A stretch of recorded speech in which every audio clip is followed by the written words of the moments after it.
let's talk about boomers. Been on my mind a lot. Just because I've been thinking about my dad a lot. Thinking about their generation a lot.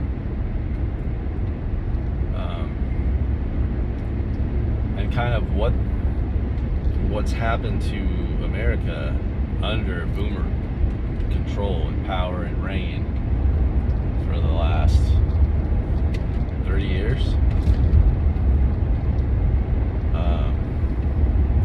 When I look at videos of politicians talking, important politicians, talking publicly on camera, like 20 years plus ago, a lot of them, they're young. They're younger. Their hair is still its natural color. And they have a lot of like emotion and like conviction. And I don't see that now very often.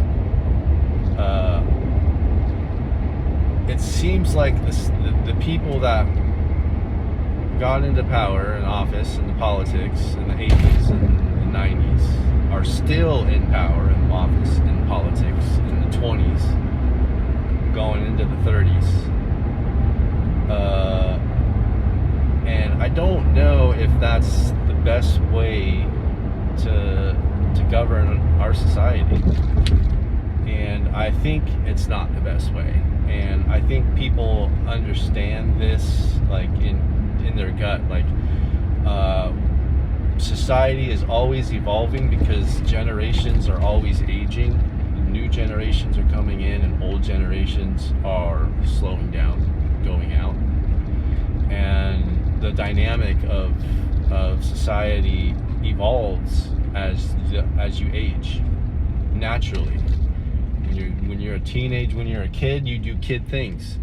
When you're a teenager, you go to high school and you do high school things and teenager things. And your brain is in teenager mode. And your body's in teenager mode. And then when you're a young adult, your 20s, it's the same all the way down until you're dead.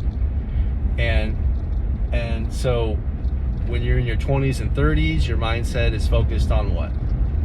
Career, growth, physically and both emotionally and intellectually, family development. You're no longer focused on being completely irresponsible and reckless like you were in your teens and maybe even your early 20s. If you went to like a university and that kind of thing was prevalent.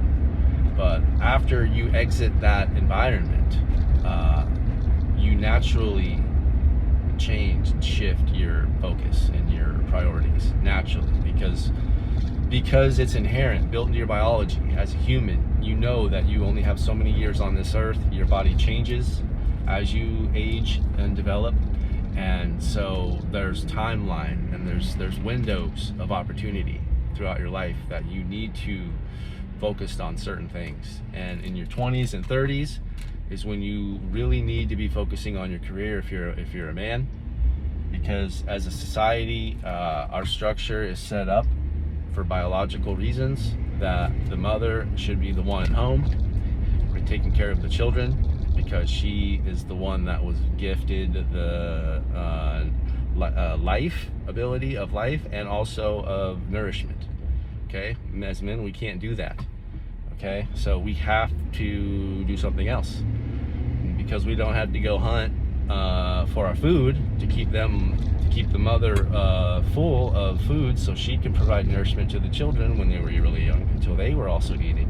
Ourselves as well provide nourishment for us as well as the patriarch to protect for that family as it develops, to make sure those kids don't die. Because what's the point if the kids die, right? Life dies, we die. So that's the society structure, and for good reason, because it was a necessity. Now things have changed in a lot of ways. You can go to the store and buy food. We can buy a gun for protection. We can buy security cameras for protection. We can buy security guards, right? We can do things to replace the necessities of maybe community structure of the past, where community was essential. Living in a community protected yourself and those around you. You protected those around you, and vice versa. And so there was power in community, and also ability and luxury. Communal pooling of resources would allow you to thrive in ways that you couldn't otherwise. Nowadays, that's less of a necessity. It's no longer required. So small communities turned into large communities, turned into cities, mega cities, and on and on, where the connection of necessity was eliminated, and now it is reborn into connection of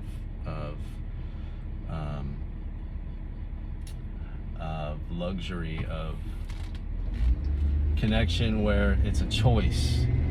It's always a fork decision where do I or don't I wish to connect with this individual in front of me.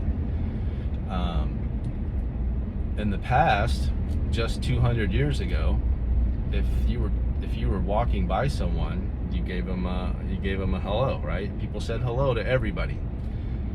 Chances are they knew each other, and so it was a friendly greeting to someone that you valued as being a part of the community that you're a part of, and they live where you live. You feel safe with that person, or even if you don't feel safe, you don't feel threatened. Well, nowadays, if you live in a big city, I think the default stance is to feel threatened and to not feel safe. And that's a totally different dynamic that people have to grow up and live in. It's not just cities. It's all society. Even small towns, medium towns. I don't know. I live in a town of 150,000 people. I don't know these people. I don't know anybody other than my old friends that I've had from high school that are still around. I don't know any of these people, and this is a small town. Kind of like a lot of people might consider this like a rural town, even though it ain't, but it's still like that. And I don't know anybody, and so my default stance is generally to be a little protective of myself and my surroundings.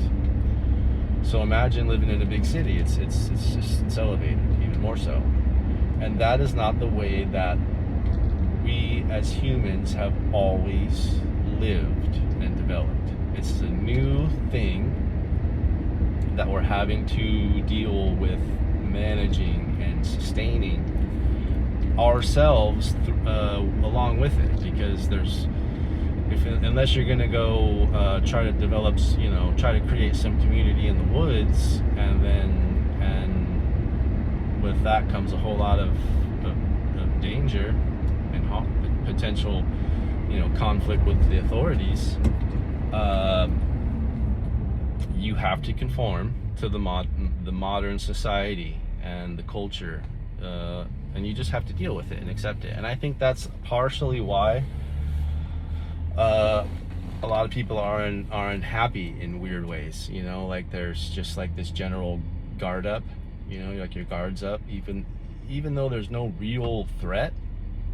It's because of that. It's because of what I just said, where you don't know anyone, you don't know these people, and there is endless hours online of enough examples of what happens to nice people when they're nice to strangers, that will kind of traumatize you into changing your ways consciously into being a little less nice, because you might be the next video on YouTube of that unfortunate soul who now has to rest in peace because a psychopath or a mentally ill person or a criminal took advantage of their kindness. So that's just the unfortunate reality. Even though that's a rare occurrence, would you rather be, a little more protective in your interactions with strangers, just to potentially avoid dying or being violently assaulted or injured or horrifically injured? Yeah, I think I would. And I think a lot of people would also agree, and they do that as well. And so we have to realize that society is, in general, people are in general a little more guarded when it comes to interaction. And I think it kind of sucks, because in some ways I wish that I was born in a younger time period, where other than a small community, and you said hello to everybody and you knew everybody, and though obviously there was conflict. Now I can't pretend to think that this was some utopia when you died at 35 years old from preventable disease or infection. But I think what we've given up for some of these modern comforts, we've given up the comforts of our fellow man, our fellow person, our neighbor, the comforts of community, and what that does to our psyche, and to our psychology, and how it makes us feel. And I don't think that's everyone, but I think everyone kind of inherently starts that way. Like when you think about children love to play with other children. They don't care if they know them or they don't know them. When a kid sees another kid and it's in the environment of play, like there's toys around, it's showtime. Like they are focused on that, and that's what they want to do more than anything else, most likely, is play with that strange kid and have fun. Now that changes as you grow up, because the realities of life, you begin to understand them as your brain develops, and those basic human inherent traits start to become tampered down by the reality that you must protect yourself in certain ways to increase your chance of survival, to lengthen your time on this earth.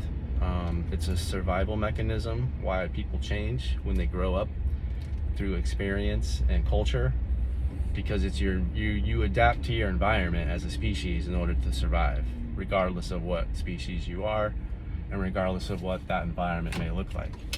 And if the environment's too harsh and the species cannot adapt, it will be severely diminished to the point where maybe life is no longer sustainable and it dies out, or it's predated upon, becomes weak enough to be predated upon. There's many ways in which nature takes care of species that cannot adapt to the environment of nature, of this planet, and because that ultimately is what dictates life, is the environment. Without oxygen, we couldn't breathe, we wouldn't live. Without game to hunt, we wouldn't eat, and we would die.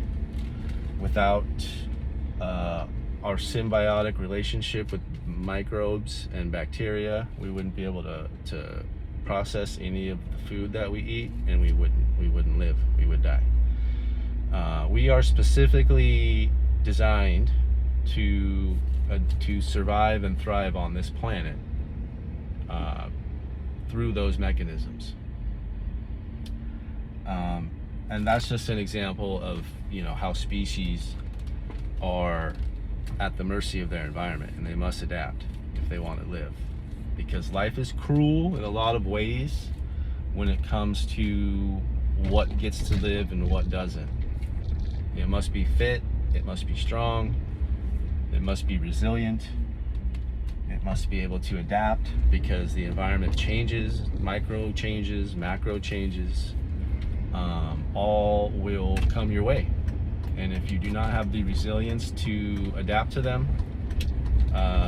then life may cease, and that's the only thing that matters. So that's That's the rule book of the universe, that we're only beginning to understand with our tiny feeble brains, mine included. And so as we have learned how to adapt over however many thousands of years we've been alive on this planet in this form, to one extent or another. I don't know much about the other types of hominids, like the Denisovans and these types of things. I don't know a lot about them, but I know that they exist. And so I think what the general consensus is that humans have evolved through these types of subspecies into what we are now, which is interesting, right? But it makes a lot of sense. Evolution, I think some people want to deny evolution, but I think evolution happens in real time to as proof that it exists.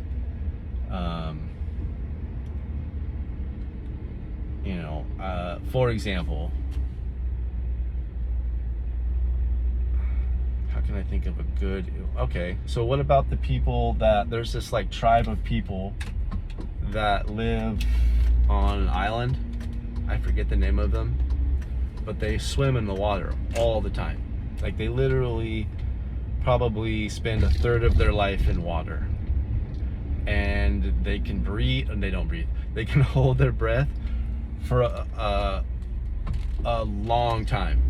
All of them, like the whole tribe, they can swim and hold their breath for like 10 minutes, and they can dive down hundreds of feet. That's evolution right there. Because of their environment, they adapted in a way that they possessed the genetic predisposition that allowed them to adapt in a way that allowed them to thrive. Not only survive, but thrive, which meant that they became part of their surroundings, the water. To me, that's evolution in real time. I think that's just one example. So for it to have, just for you to say that it can't happen over, or it's impossible to happen over, hundreds and thousands and tens of thousands and hundreds of thousands of years, for as long as the species is still existing, it's adapting. And that could mean genetically, morphologically, like physically. Genetically, like these people, they're all of them can swim. It's their environment has changed them in such a way that I think that there's genetic markers that you can see that the change. Correct me if I'm wrong, but that's evolution. I mean, it can't be explained any other way. It's very simple. You're adapting to your environment and evolving over, usually considered long periods of time, in such a way. Like, it's interesting, fish fly. There's flying fish. There's fish that fly. Okay?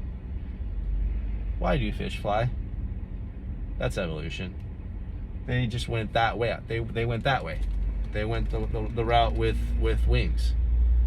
Well, fish can walk and get up, and fish can survive in mud with no water and sand. Okay? Evolution doesn't always go one specific way, but it will go. As long as the species has the ability to adapt, it will go one way. It will go a way, and there's more than one. That's how I see it. And that brings me back to the boomer generation, their environment, how they were raised, how they developed. I mean, we're talking about, it's a meme to talk about eating lead paint, right? Or lead chips. It's a meme, not really a meme, but it's well known to talk about asbestos, right? This is what these people grew up in. It's well known that their gasoline used to be leaded, and they probably were exposed to exorbitant amounts of it. And it's well known that exposure to lead leads to a decrease in IQ and cognitive function.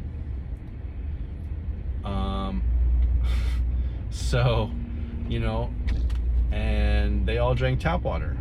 Back in the day, tap water was probably pretty good. But nowadays, ew, right? So,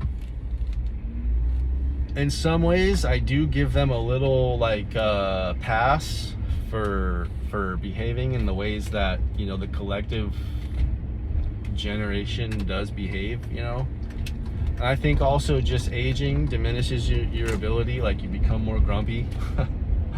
You can become more grumpy, right? And harder to deal with, and less able to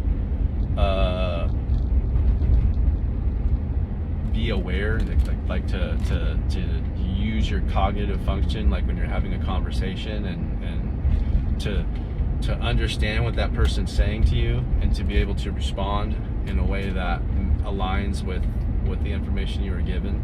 I think that diminishes as you age.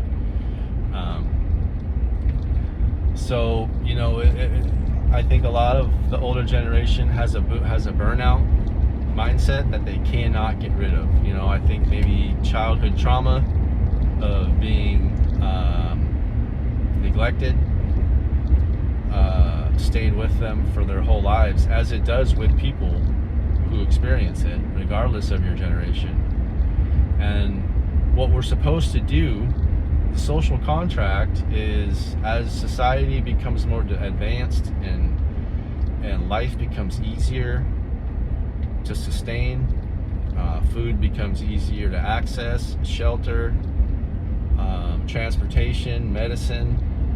The contract is that you leave a world and you foster an environment in which your kids can have a life that was better than yours, that was superior in its quality to yours, even if it's just slightly.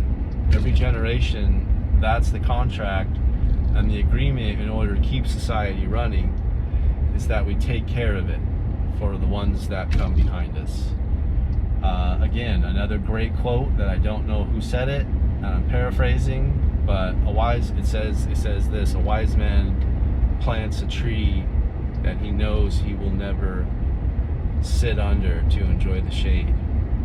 That's paraphrasing, right? He takes the time to plant the seed of a tree that he knows when it grows and develops into its full potential, he will be dead, and he won't get to enjoy the shade that tree provides. But he takes comfort in knowing that his future generations will enjoy that shade. And so the effort of planting the seed is trivial to the joy of the future generations. And so you gladly plant that seed. That's the social contract. And that feels like it's been severed in a lot of ways. And I don't think that it's talked about enough, with some empathy in terms of what the boomer generation grew up with, what they had to deal with. And now they have all of the power and all of the control and all of the wealth and all of the influence and all of the attention, right? Every day, cameras are on the politicians, cameras are on the wealthy boomers in their yachts, in their suits, in their CEO office. It's just a phenomenal life. It's fantastic. It can be better for them. And I wonder if they think about planting that seed, and so when they're gone, we can have some shade from the ever increasing sun, the ever intensifying sun. Are we gonna have any shade? I don't know. That's how it feels. Society feels completely severed from itself. the older generation against the younger generation. And the American dream is to basically be in a position where you can kind of I think, back in 30, 40, 50 years ago, I think the American dream in a lot of ways could have been described as make enough money so you can do whatever the hell you want. You can have as much fun as you want. You can be as free as you want. Some people just didn't get to that point where they made enough money to do that. Some people just always wanted to work, like my dad, and never make enough money to do that, which is strange to me. But you see a lot of the generation which did and just do just that. They made a lot of money, and now they're enjoying themselves very much, and I'm happy for them. I think that's every generation's right as being an American citizen, is the opportunity to create that sort of a lifestyle for your family. If you wish to indulge in luxuries, you can create that sort of lifestyle for your family. But I worry about the opportunity becoming slimmer and slimmer, because you have to accept the reality as a younger person that things like pensions no longer exist, so retirements are looking more bleak. Company loyalty really all but doesn't exist for the most naive, who are willing to be verbally and emotionally taken advantage of or exploited or abused in a corporate environment in order to progress in that environment. It's an unhealthy environment where if you have a boss who does, it can be as simple as you just don't align on your personality. Well, guess what? Pretty soon they're going to realize that, and they're going to start doing things. If they don't like your personality, they're going to start trying to get rid of you. The way that jobs work nowadays is so you have that dynamic where the friendliness of others is constrained and almost just non-existent, and if it is, it's probably with some ulterior motive in a corporate environment, because everyone's jockeying to get to the certain jobs that pay enough to provide a lifestyle that is where they can keep their head above water and have some breathing room and maybe even take a vacation. Those only are afforded to the executive and the top management positions these days. If you're lucky as an assistant manager to take a 2-week paid vacation, you're working for a good company. And so I think that as the boomers got older and more powerful and more successful and took control of all the businesses, because through their age and power they took control of all the positions of management, they sort of changed the dynamic of how it works. They had pensions, they had unions, they had wages that were competitive and would constantly adjust to remain competitive.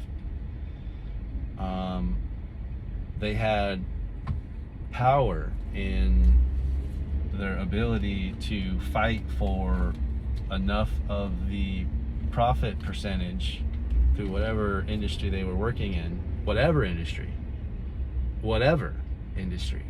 They had power, and that's gone. They got rid of it, and they still actively fight against it, and they don't even remember what they had to go through 30 years ago when they were in those unions and they had that power, and that power led to financial freedom and success and sustainability. It led to them being able to afford property, which then led to that property being increased in value substantially over just a few decades, substantially, unlike ever seen before. And some can say that's also through policy that they were in control of, in terms of limiting the ability for new houses to be made through zoning laws and regulations, things that the boomers created and were in control of. They were the creators of these policies, and they so happen to be the benefactors of these policies. And the noose has been, the constriction around all the other subsequent generations is so tight, because I feel like by and large, boomers do not have empathy for their children, and they do not care if the children have a tree to sit under in the future. They don't give a shit. There could be no trees, and it's just nuclear apocalypse. It's just radiation everywhere. No trees, no shade. They don't care. And is that why we are where we are? Is that why everything is the way it is? Is because of these people? So if you say yes, then, well, we have to keep pushing and voting for the younger voices in politics, like the ones I mentioned that, were them when they were fighting for these things. We need people that represent our interests and that understand what we go through in Congress. Younger politicians with the voice and power, because I don't know if you live in an echo chamber as a boomer, a politician, you only talk to other boomers who are on golf courses and live in their private communities, and you only see other very well-to-do boomers at your Whole Foods. If we even go, you probably have someone deliver it, or you have your nanny, or some other help that you can afford to go get it for you, right? You're so restricted, you're so disconnected from the everyday average American's experience, that you no longer can legislate in a way that dictates for the mass of America and for the majority. You no longer can. And so you're clinging on, as a boomer politician who is disconnected, you're clinging on to these old ideals that have been washed away through the modernization of society and the changing of culture. It's gone. The financial structures are gone. The unions are all but almost gone. The pensions are all but almost gone. The politicians that fight for you and what will really change your ability to obtain assets like property, the only asset that really matters, property, home, to build a family, all but gone. Who's fighting for that right now in Congress? Who? And there's probably a couple. I see Bernie Sanders every once in a while talks about things, but he's too old. He doesn't have the fire anymore. He's freaking almost 90, man. The Democratic Party let Bernie down, and now he's too old to fight in a way that really can be sustained because this is a war. It's a class war with the majority of the older boomer generation who have put themselves into positions to become billionaires, multi-millionaires through policy and privilege, and just because they were there, they were the only ones around who could go to get a free education at Berkeley. They were the only ones around, happened to be at that time, who could go to Berkeley, on a 2.0 GPA and go for free, or go for $500 and then go to get a master's after that. They just happened to be there when all you had to do was apply yourself, just show up and apply yourself, and the opportunity was there. Well, nowadays that's gone. You cannot just show up to any university and say, I want to apply myself, and they'll let you in. You've got to pay for it. It's all changed. It's all changed, and I think that it's because the policies, and we all know, it's because the policies that the older generations put just explicitly benefited themselves only.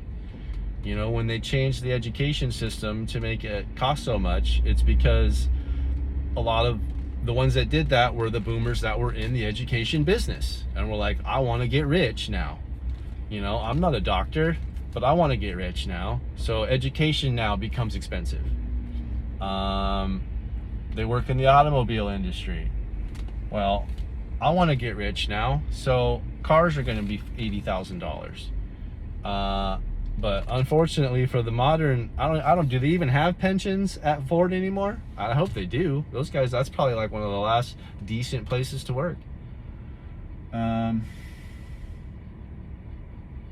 It seems like instead of planting seeds and creating a community economically where multiple generations have easy access to, if they just apply themselves, they can thrive. It seems like instead we have an environment where it's all been designed to only for certain people to thrive. And you know, if you question that, oh well, these people deserve it, they're deserving. Now we're moving into like this weird area where you're somehow better than me. You're somehow better than us. You're better than your neighbor, or you're better than the human next to you because you were lucky enough to have been in a position where you just had to show up. And the ones who applied themselves got really, really wealthy. And I applaud you. I applaud the people who applied themselves. But I think they're forgetting that all they had to do was show up. And if they pull that ladder up in society, in every facet of industry, in every industry, you can meet and then make it to where you can no longer just show up and have opportunity for success. No, it has to be, you have to have some connection to the people there. You know, you have to have this network where it gets you access. You have to have enough money to have access if you don't have the network. Like, what have we built? What have we built in this country? What is this? Is that, you know, I don't want to see America turn into some Indian caste system where you've got the ones doing all the work. What do they call them? The Dalit, right?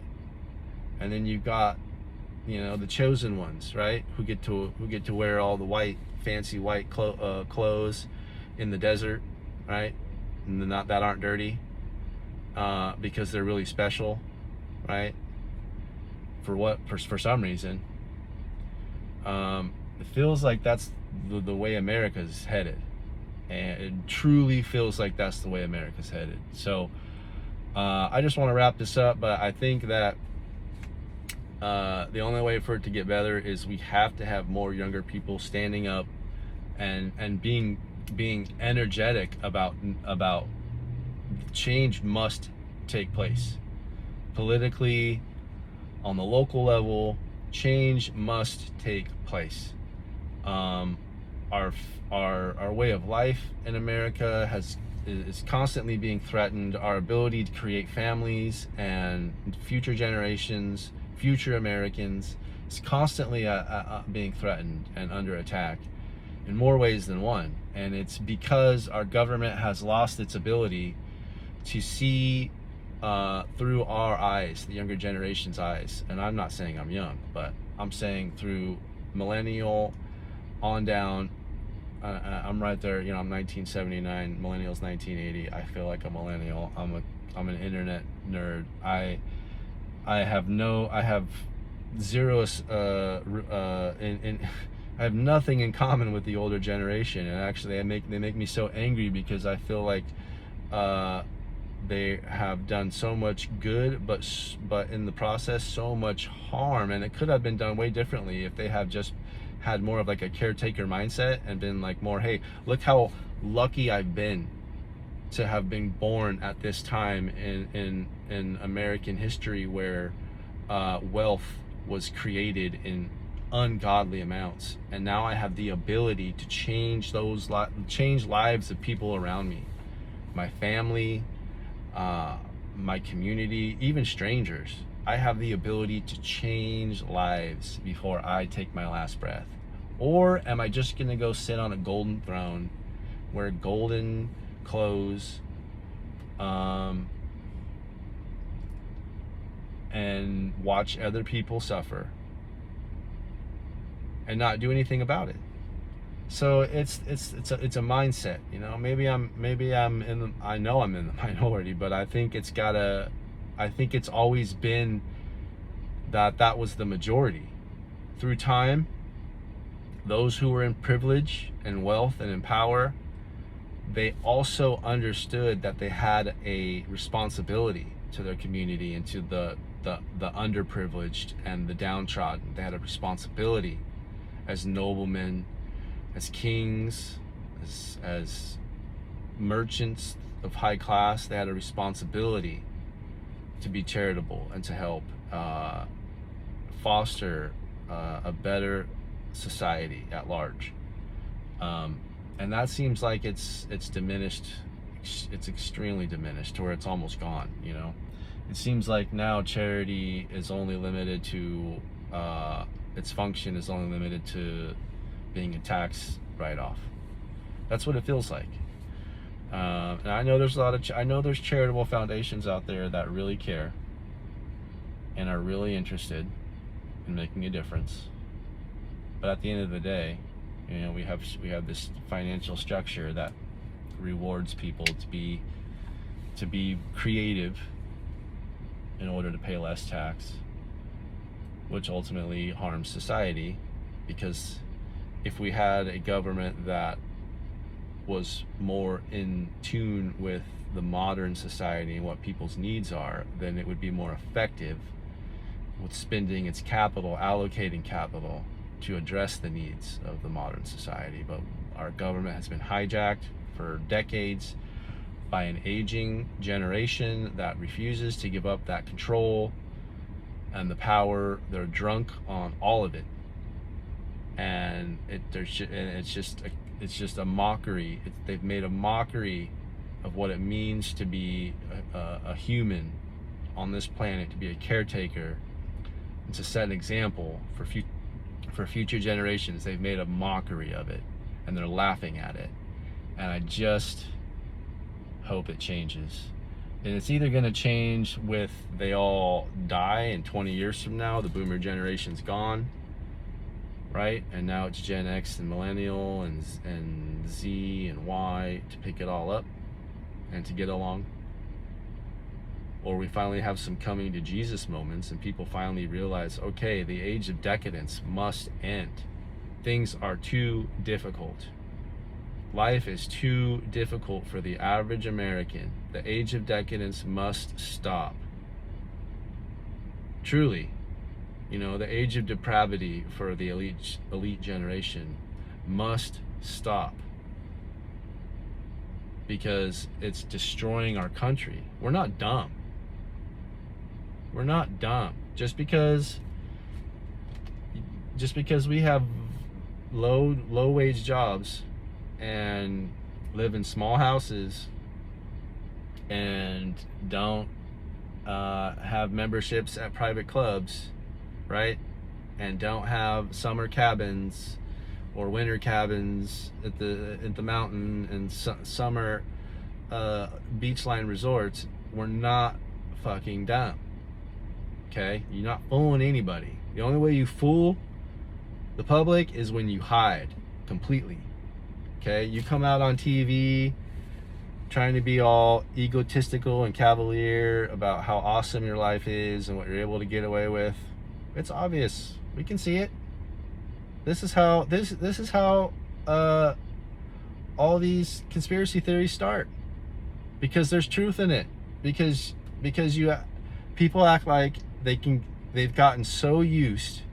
We, as a society, we put this famous elite financial top, the people who are the richest, the people who are the most famous, we put them on a pedestal like they're better than everybody else because they were genetically born lucky, right? Because Brad Pitt was born looking like he does, so he's better than everybody else. The hot chick was born looking way better than every other girl around her, so she's obviously better. She's obviously destined to marry the rich, wealthy guy that's closest to her. Hopefully he's not too old, right? This shit's all got to change. It's got to fucking stop. So we have to continue to evolve. We have to continue to develop. We are going to continue to do that through the use of technology, and it's no stopping it. And so we have to, like, we gotta, grandpa is drunk, we need to put grandpa to bed, and we need to start locking up the liquor cabinet, and we need to start taking the keys away, and we need grandpa to make us power of attorney, and we need to start fixing our country again, because they've lost sight of it. They don't care. They want to dismantle everything. And what I mean by that is there's all this chaos, dismantle the Department of Education. Well, I don't know if that's good or bad. I don't know, but it sounds chaotic. Why are we creating chaos? Is it because we're so in debt? Because you have financially put us in such an indebted position as our fathers and our mothers, as our parents, your generation, as politicians in control of the pocketbook, because of what you've done? We all must suffer and lose our ability to just be able to show up and find success as an American. I don't like it. It's got to change. We got to recognize it. We have to talk about it. We have to shove it in their fucking face. Like, this is not acceptable anymore, and it's got to stop. Thank you guys.